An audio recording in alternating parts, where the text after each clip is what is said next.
They dragged her into the town square as if she was nothing more than an animal, their faces twisted with hate, their voices filled with venom. She was young, fragile, but brave enough to love where they demanded hate. And for that, for the crime of a tender heart, they tied a rope around her neck and lifted her into the air. A crude wooden sign swung from her chest, painted with words meant to strip her dignity forever. Indian lover.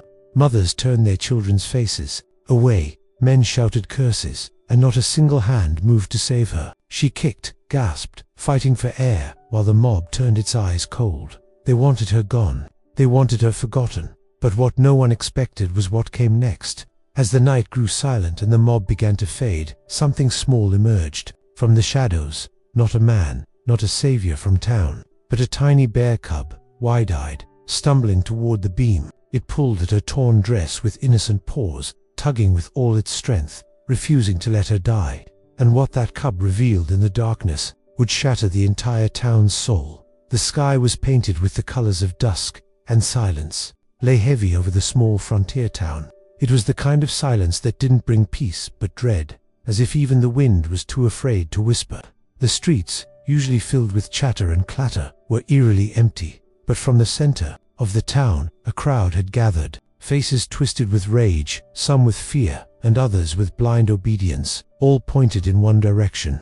Their eyes locked on a single figure, trembling and broken, dragged forward by rough hands. Her name was Clara, a young woman barely in her 20s, and tonight she was about to be made an example. Her dress was torn, her hair matted with dust, but her eyes, those dark, defiant eyes, still carried a flicker of fire. That fire was why she was here, why ropes cut into her wrists, and why a mob shouted curses that tore through the night. In their eyes, she was guilty of the worst crime imaginable, loving someone they considered untouchable. The word they spat at her carried venom. Indian lover. The sheriff didn't stop them. The preacher didn't speak. Even the mothers clutching their children stood still, whispering among themselves that she had brought shame upon decent folk. Clara's only crime was a heart too kind, a soul too brave to be bound by hatred. She had given her heart to a young Apache man, and for that, the town demanded blood. The men dragged her to a wooden beam outside the old mill, ropes in their fists, fury in their throats. Someone painted hurried words on a crude wooden board. They shoved it into the crowd, and children giggled nervously, though they didn't understand. The sign read in bold, ugly strokes, Indian lover. It was meant to shame her even after breath left her body. Clara's lips trembled, but she didn't beg. Instead, she raised her chin, as though daring them to finish what they had started. If love is a crime, she whispered, then I am guilty. But the mob didn't hear her voice above their own chants. They hauled her up, bound her hands, and threw the rope over the beam. The rough fibers bit into her skin as they pulled her off the ground. She gasped for air, her legs kicking, her body twisting as the sign swung beneath her. The crowd roared like spectators at a spectacle, yet beneath the frenzy, some eyes faltered. A few turned away, disturbed by the sight of a young woman straining for life. But no one spoke. Silence was safer. The night grew darker, and the torches lit their faces in flickering shades of cruelty. Clara's breaths came shorter, her strength draining, but her spirit clung to life. She thought of the man she loved, the Apache who had promised her that hate could not chain love forever. Would he ever know what they did to her? Would he ever see the sign they had carved against her name? The mob slowly thinned as hours passed. One by one, families returned home, leaving Clara swaying in the night air, her body weak but not lifeless. She had not yet surrendered, though her wrists bled and her lips turned pale. Somewhere deep inside, her heart still fought. And then, when the night was at its stillest, came the sound of rustling from the woods. It was faint at first, almost like the wind moving through branches. But then, a small shape emerged, stumbling awkwardly on four legs, guided by curiosity. A bear cub, its fur dark and its eyes wide with innocence, had wandered into the clearing. The cub sniffed the air, sensing something unusual. It moved closer, tilting its head as it spotted Clara dangling from the beam. Its little paws padded softly against the dirt, and its nose twitched at the strange sight of the swaying figure. To the cub, there was no shame, no sign, no hatred. There was only the smell of pain, of a human in distress. Clara barely noticed at first, her vision blurred, her strength nearly gone. But then she felt a faint tug at her dress. something gentle, not the harsh pull of ropes, not the jeers of men. Slowly, her eyes drifted downward, and she saw it, a bear cub, no bigger than a child, tugging at the hem of her torn dress. Its small teeth gripped the fabric, pulling again and again, as though it wanted to bring her back down, to remind her that life still clung to her. A single tear slipped down Clara's cheek. After all the cruelty, all the hatred, it was a creature, of the wild and tamed innocent, that gave her a moment of hope. The cub pulled harder, growling softly, determined to free her from something it didn't understand. Each tug jolted her body, reminding her lungs to fight for another breath. The sign swung against her, the words "Indian lover" glaring under the moonlight. But beside that cruel message was a sight of purity, a cub, refusing to let her go. Quietly, Clara's heart surged with a strange strength, a whisper from within telling her not to give up. Perhaps this was a sign, not of shame, but of survival. The cub's persistence echoed in the night. It clawed at her dress, yanked at the fabric, and whimpered, as though pleading with her to hold on.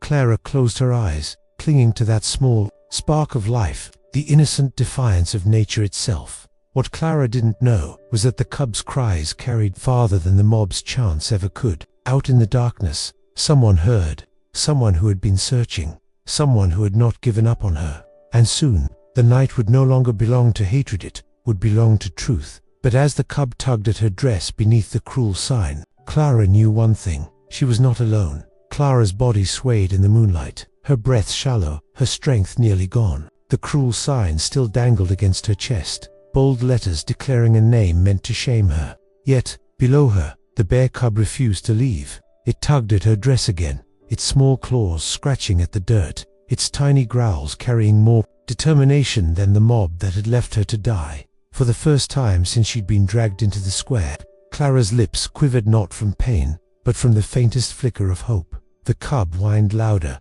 pulling at her skirt with all its might, and in the distance, footsteps broke the silence, slow at first, then faster, until shadows emerged from the tree line. Clara's blurred eyes tried to focus, and then she saw him, tall, broad-shouldered, moving with urgency. Her heart stuttered.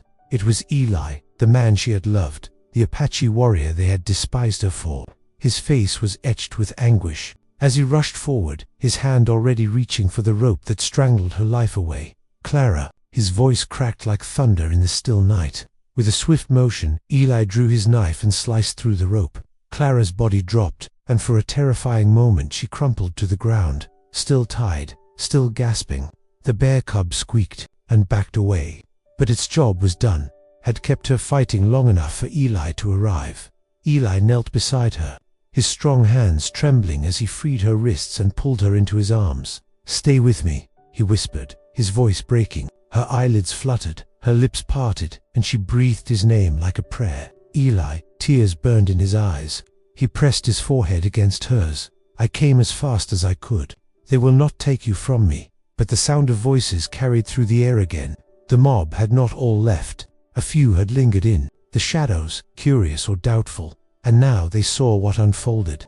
Eli, the Apache they hated, cradling the very woman they had tried to silence. And at his side, the bear cub, its innocent eyes shining in the torchlight. One man shouted, "She should be dead." Another cried, "He's come for her." The whispers grew into roars, and within minutes, more figures spilled back into the square, torches raised, fury reigniting. The night turned savage once more. Eli rose, shielding Clara with his body. He knew he couldn't fight them all, not with her so weak in his arms. But then something extraordinary happened. The bear cub, instead of fleeing, stood its ground. It waddled forward and let out a sharp cry, a sound that pierced through the angry shouts. The mob faltered, stunned by the strange sight of a wild creature defending a human. Some murmured about omens, about signs from God, about nature itself, rebelling against their cruelty. The preacher's wife stepped forward, her voice shaking. "It's a sign the Lord sends his truth in many forms." But the sheriff barked back, "Nonsense, step aside. This is justice." Yet his words didn't carry the same weight anymore. Too many eyes had shifted from hatred to unease. Too many hearts unsettled by what they saw. Woman the mob had nearly killed, alive only because innocence itself had intervened. Eli lifted Clara into his arms, his eyes burning into the crowd. "You call her guilty," he thundered, "but what crime has she committed? To love, to show kindness where you show hate. Look at her, look at what you've done." His voice shook the silence, each word laced with both grief and fury. "Even the wild knows better than you. This cub saw her life mattered. Why couldn't you?" Clara stirred in his arms, her hand weakly clutching his shirt. "Let them see," she whispered, barely audible. But Eli heard. He turned her so the crowd could see her face, pale, broken, yet still alive, still fighting. The sign that read "Indian Lover" swung loosely in his hand now, and with a sharp motion, Eli snapped it in two. The crack echoing like a gunshot. Pieces fell to the ground at the cub's feet. The crowd gasped. To some, it felt like blasphemy against their rules. To others, it felt like freedom, like a chain broken. Mothers looked at their daughters and wondered if one day they too might face such cruelty. Men glanced at each other, guilt creeping into their expressions. The preacher lowered his head, as if ashamed, but the sheriff, red-faced with rage, pulled his pistol. "That's enough," he shouted.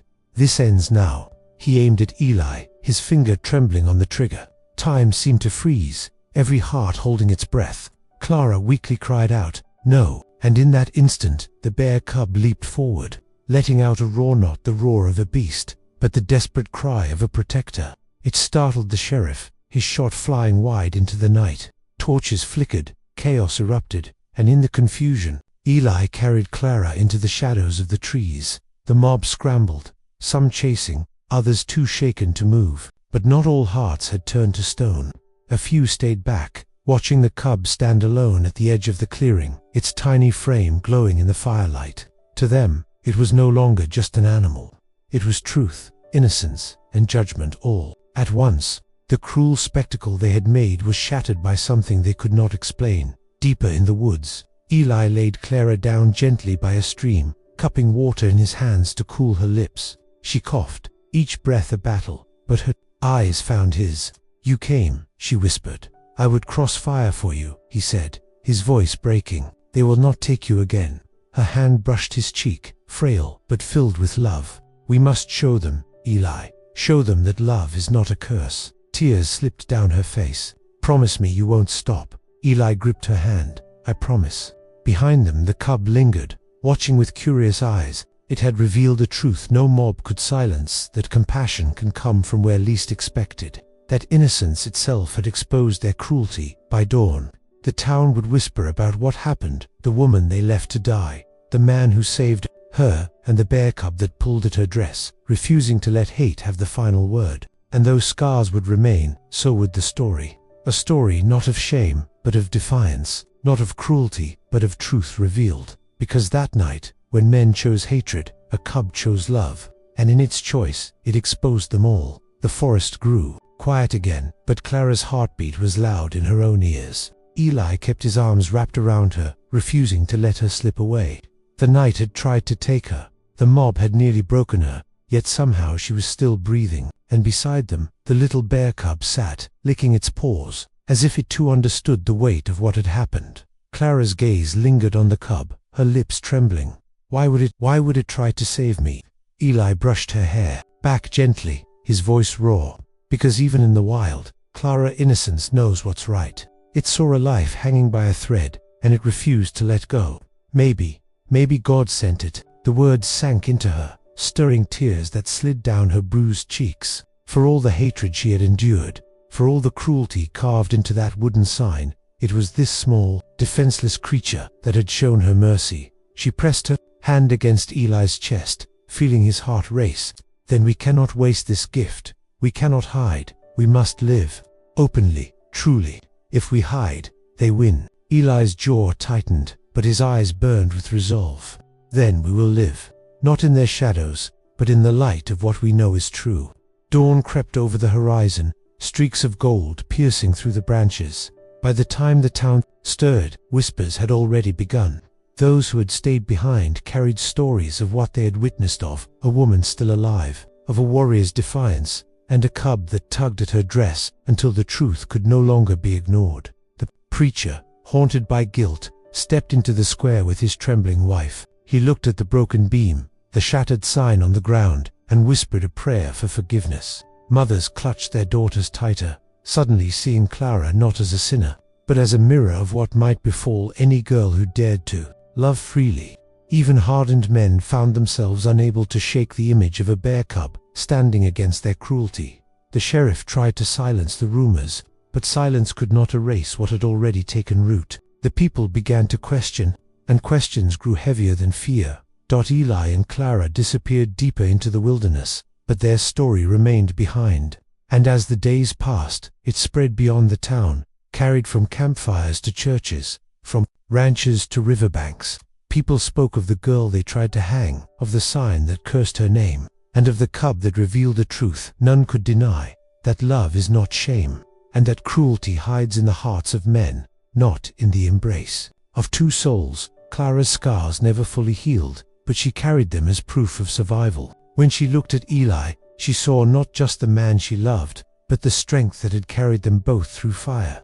And when she thought of that night, her heart always returned to the cub, the small, innocent protector who pulled at her dress and gave her the seconds she needed to live. Years later, when Clara told her story to her children, she did not begin with hatred. She began with hope. "They tried to take my life," she would say softly, "but a cub reminded me that even in the darkest night, there is always something pure that refuses to let us fall."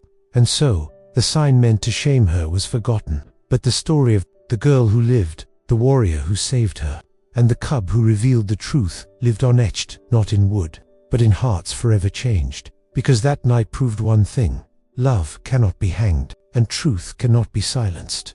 If you felt Clara's story in your heart, don't forget to subscribe and join our journey of untold stories that touch the soul. Like this video if it moved you, and share it to let others witness the truth that love can never be silenced. Follow us for more stories that stir emotions, reveal secrets, and change the way we see the world. From all of us here at Legacy Ignited, thank you for watching and keeping these stories alive.